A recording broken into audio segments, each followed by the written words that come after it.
Hello programmers, welcome to my YouTube channel Techie Projects. So in this video I will show you the mathematical integration calculator using Python.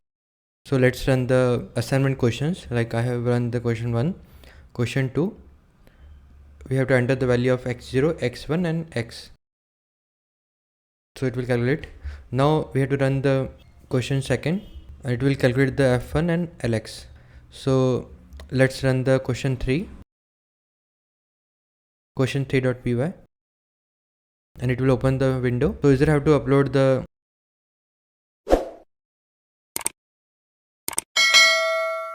lower limit, upper limit and number of sub interval. Then click on calculate.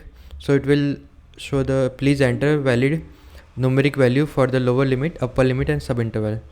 Let's change limit and it will calculate and result trapezoidal rule and Simpson rule. Give the values. This is the complete assignment. Thank you friends for watching my video. If you are new, then subscribe channel and share with your friend. Thank you.